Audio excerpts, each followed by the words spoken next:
Dito tayo ngayon sa Cebu Pacific. Papunta tayo ng Jinsan. First time kumakasakay ng aeroplano kaya excited na ako. Shoutout mo lang, shoutout sa content na gawa ko.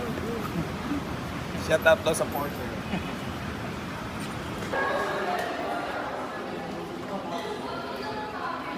Ayan, time check muna tayo. Alas 2 na, no? Alas 3. No? Alas 2.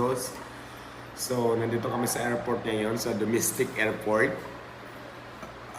Kape muna kasi ang flight namin is 4:30 pa. 4:30 pa, madam, no?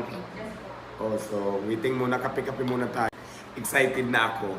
So, magkakape muna kami. Ito palang kape dito sa airport. Ito palang kape dito sa airport. So may kapehan dito. Inanto kasi ako dahil di ba kulang pa sa tulog. Ang aga ko nagising. Kape mo.